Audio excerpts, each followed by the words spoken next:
ডাক্তারবাবু, ডাক্তারবাবু, তাড়াতাড়ি এই বাচ্চাটাকে দেখুন।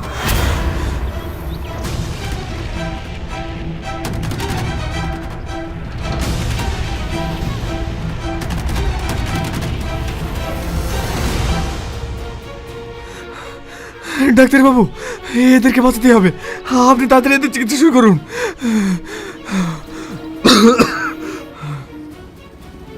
সিস্টার, একে তাড়াতাড়ি ওটিতে নিয়ে যাও। ঠিক আছে স্যার।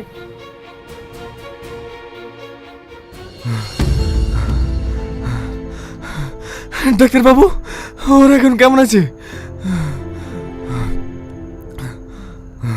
চিন্তার কোনো কারণ নেই, ওর এখন সুস্থ আছে। আপনাকে অনেক ধন্যবাদ ডাক্তারবাবু। ধন্যবাদ তো আপনাকে দেওয়া উচিত, ওদেরকে সঠিক টাইমে নিয়েছেন বলে তো ওরা এখন সুস্থ আছে। আচ্ছা, পেশেন্টের বাড়ির লোক কই? আমি পেশেন্টের বাড়িতে ফোন করেছিলাম, ওর এক্ষুনি আসছে। কি ব্যাপার, আপনি এভাবে ভাবছেন কেন? বুকে কোনো সমস্যা হয়েছে নাকি? আরে না না, ওদেরকে নিয়ে আসতে গিয়ে হাঁপিয়ে গেছি। আমি কয়েকদিন ধরে লক্ষ্য করছি আপনি প্রায় ভেবে হাঁপাচ্ছেন। আপনি আমার একটা কথা শুনুন, বুকের একটা এক্সরে করে নিন। না ডাক্তারবাবু, আপনি ফালতু চিন্তা করছেন, আমার শরীর একদম ফিট। দেখুন, সারা জীবন তো মানুষের উপকার করেই গেলেন, আপনার যদি কিছু হয়ে যায় তাহলে গরিব মানুষের পাশে কে দাঁড়াবে বলুন তো? আপনার কোনো কথা শুনবো না, আপনাকে বুকের এক্সরে করতেই হবে। আসুন তো।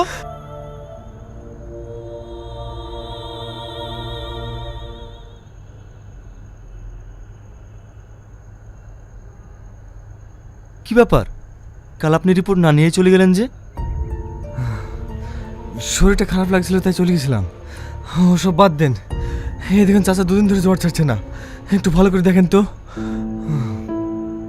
ঠিক আছে সিস্টার, হ্যাঁ বলুন স্যার। এনাকে ডক্টর সেনের কাছে নিয়ে যাও তো। Okay sir.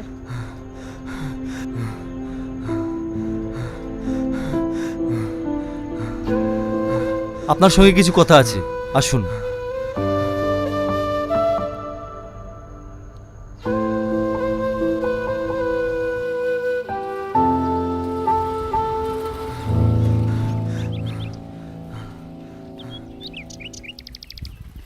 আপনাকে একটা কথা জিজ্ঞেস করব, আপনার বাড়িতে কে কে আছে?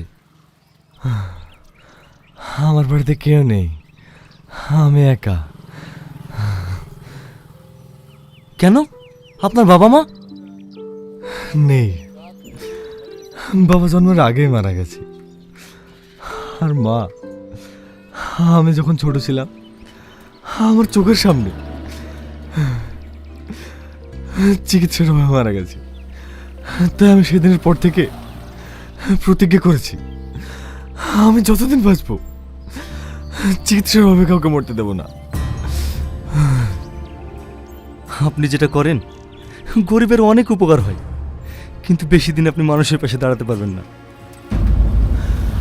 মানে আমি কিছু বুঝতে পারলাম না ডাক্তারবাবু। আপনার আপনার ফুসফুসে ক্যান্সার হয়েছে। এটা কি বলছেন ডাক্তারবাবু? হ্যাঁ, আমি ঠিকই বলছি। কালকে আমি একবার নয় বারবার চেক করেছি, কিন্তু সে একই রিপোর্ট এসেছে। আর এমন কন্ডিশনে আছেন লাস্ট স্টেজ, এটা ভালো হওয়ার কোনো সম্ভাবনা নেই। ডাক্তারবাবু, তাহলে কি আমি আর বেশি দিন বাঁচবো না? একমাত্র যত্নই পারে আপনাকে বেশি দিন বাঁচিয়ে রাখতে। কি হলো, চলে যাচ্ছেন যে?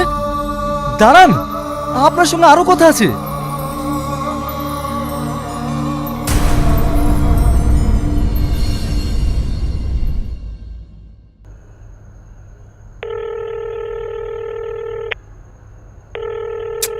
এত করে ফোন করছি, ফোন তুলছে না কেন? কাকে ফোন করছেন স্যার? ইলিয়াসকে। যে লোকটা মানুষের উপকার করে তাকে? হ্যাঁ, রিপোর্টের কথা বলার পর থেকে ওর সঙ্গে কোনো যোগাযোগই করতে পারছি না। মানুষ মরণকে ভয় পায়, ওর মানসিক অবস্থা ভালো নেই, তাই হয়তো ফোনটা তুলছে না। বেচারা একেবারেই একা, পাশে যে কেউ একজন থাকবে সেটাও নেই। স্যার, ও একা আছে, ওর কিছু হয়ে যায়নি তো?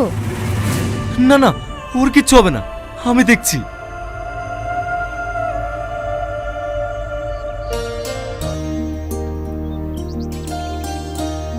ভাই, বলছি এখানে ইলিয়াসের বাড়ি কোনটা? কোন ইলিয়াসের কথা বলছেন? এখানে তো অনেক ইলিয়াস আছে। যে ইলিয়াস গরিব মানুষের উপকার করে সেই ইলিয়াস, চেনো ওকে? চিনবো না মানে? ওর জন্য তো আমার আব্বা বেঁচে আছে। ওকে আমরা ইলিয়াস বলে চিনি না তো।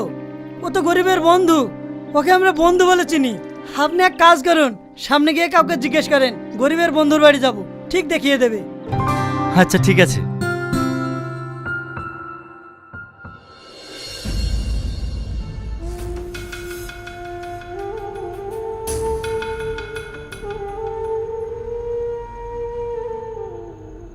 ইলিয়াস,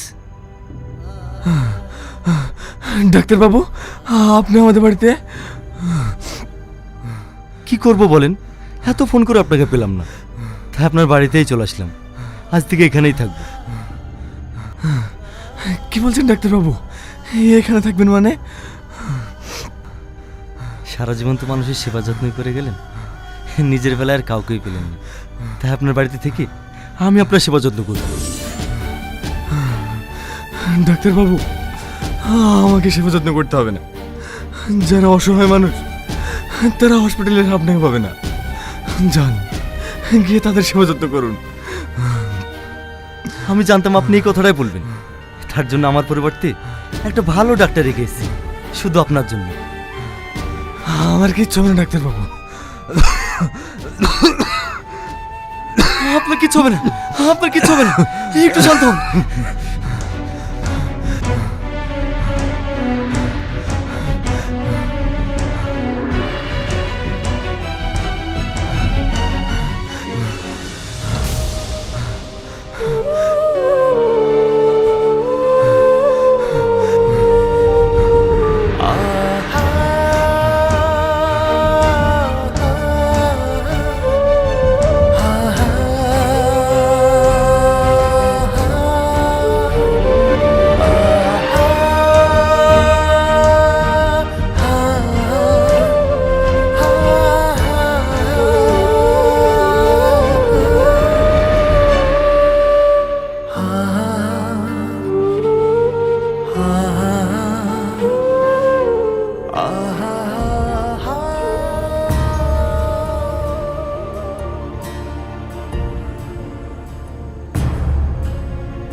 আপনার জন্য খাবার নিয়ে চলে এসেছি।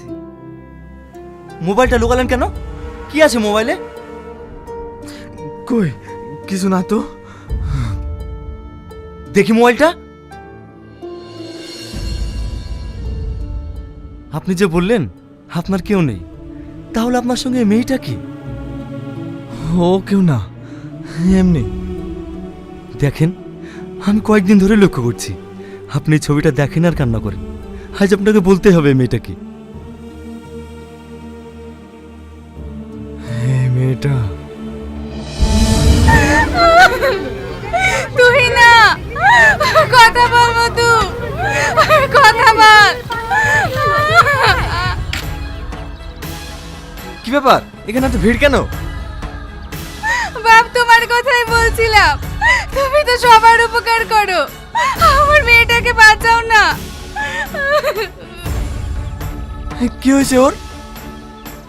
আমার মেয়ের দুটো কিডনি নষ্ট হয়ে গেছে, ডাক্তারবাবু বলেছে 10 লাখ টাকা লাগবে। আমি এখন এত টাকা কোথায় পাবো বলো বাপ? তুমি আমার মেয়েটাকে বাঁচাও। আপনি কান্না করবেন না, আমি দেখছি। এই, তাড়াতাড়ি একটা টুকটুকি ডেকে আন তো।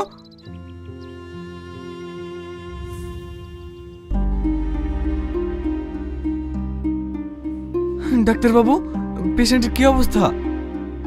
দেখুন, রিপোর্ট যা দেখলাম, পেশেন্টের দুটো কিডনি নষ্ট হয়ে গেছে। তাহলে ডাক্তারবাবু, ওকে কি বাঁচানো যাবে না? হ্যাঁ, বাঁচানো যাবে যদি কেউ একটা কিডনি ডোনেট করে। ডাক্তারবাবু, কিডনি আমি দেবো, আপনি অপারেশন করার ব্যবস্থা করুন। অপারেশন করবো বলে তো হবে না, অপারেশন করতে 2 লাখ টাকা লাগবে। টাকাটা কে দেবে? আমি দেবো ডাক্তারবাবু, ওকে সুস্থ করার জন্য দরকার হয় আমার বাড়ির জায়গাটা পর্যন্ত বিক্রি করে দেবো। আপনি তাড়াতাড়ি অপারেশন করার ব্যবস্থা করুন। ঠিক আছে।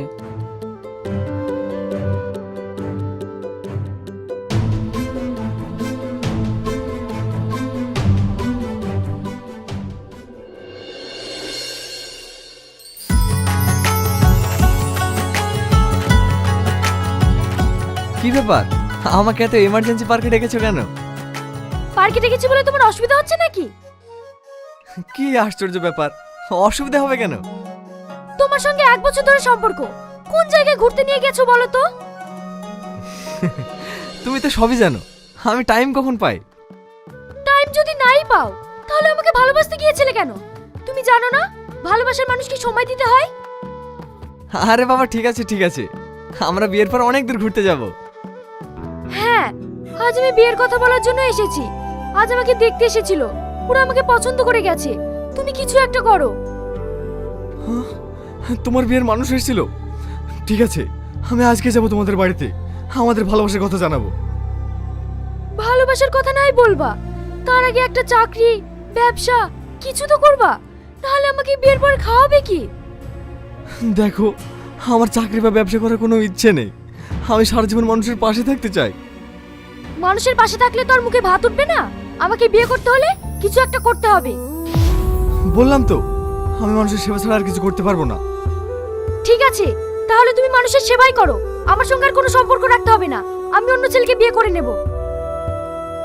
তুই না, তুই না, আমার কথাটা তো শোনো।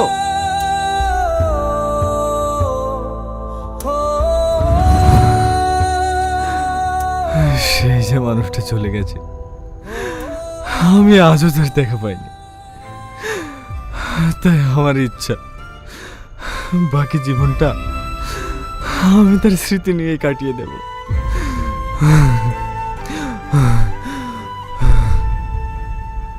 যার জন্য এত কিছু করলেন সেই আপনাকে ছেড়ে চলে গেল। মেয়েরা এরকমই হয়, ওর জন্য আপনাকে এত চিন্তা করতে হবে না, খাবারটা খেয়ে নেন। ডাক্তারবাবু, আমি মনে হয় বেশি দিন বাঁচবো না। খাবার আমার ভিতরে ঢুকছে না। তাই বললে হবে? কাল থেকে আপনি কিচ্ছু খাননি, খান তো।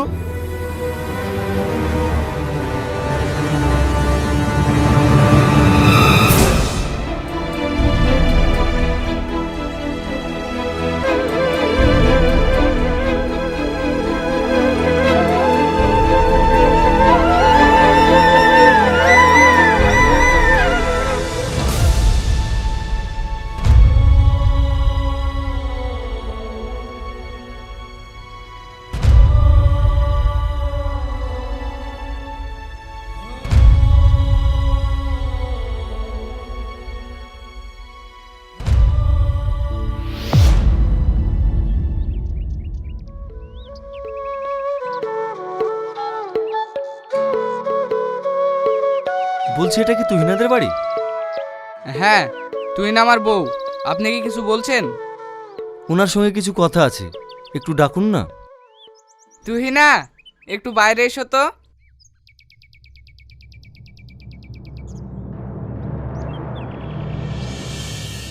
হ্যাঁ বলো। এই ভদ্রলোক তোমার সঙ্গে কিছু কথা বলবে বলছে। কে আপনি? আপনাকে তো ঠিক চিনতে পারলাম না। তুমি আমাকে চিনতে পারবে না, আমি একজন ডাক্তার। আমি ইলিয়াসের কাছ থেকে আসছি। ইলিয়াস? কোন ইলিয়াস? বাহ তুই না বাহ, যে ইলিয়াস তোমাকে কিডনি দিয়ে নিজের বাড়ি বিক্রি করে তোমার জীবন বাঁচিয়েছে, আজ তুমি তাকেই ভুলে গেছো? কি আবল তাবল কথা বলছেন আপনি? হ্যাঁ আমি ঠিকই বলছি, তোমার স্ত্রীকে একটা ছেলে পাগলের মতো ভালোবাসতো, সে আজ মৃত্যু সজ্জায় শুধু তোমার স্ত্রীর কারণে। কিডনি দেওয়ার পর তার ফুসফুসে ক্যান্সার হয়েছে। কি বলছেন ডাক্তার বাবু? ইলিয়াসের ক্যান্সার হয়েছে? হ্যাঁ, সে শুধু দিনরাত তোমার ছবি দেখে আর কান্না করে। তাই তোমার কাছে হাত জোড় করে বলছি, তুমি একবার ওর সঙ্গে দেখা করো, ও যেন শান্তিতে মরতে পারে।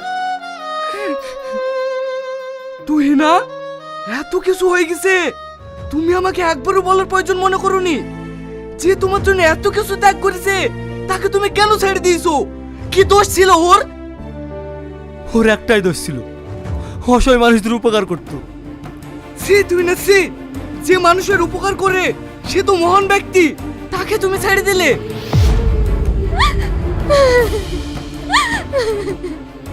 তুমি আর আমাকে এইভাবে অপমান করো না। তুমি তাড়াতাড়ি আমাকে ইলিয়াসের কাছে নিয়ে চলো।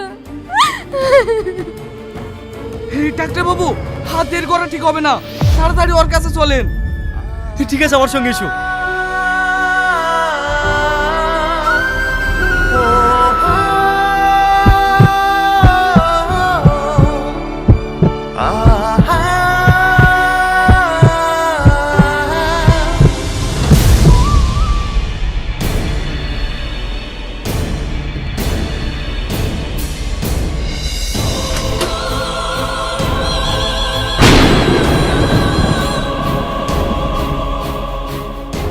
ইলিয়াস, ইলিয়াস, দেখো আমি তোমার কাছে এসেছি।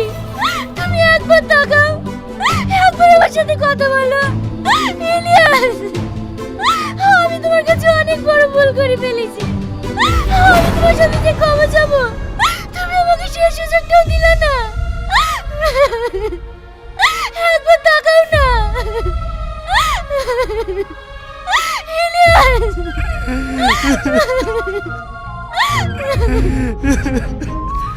আপনি আমাকে ক্ষমা করে দিয়ে, আমি আপনার শেষ ইচ্ছাটা পূরণ করতে পারলাম না।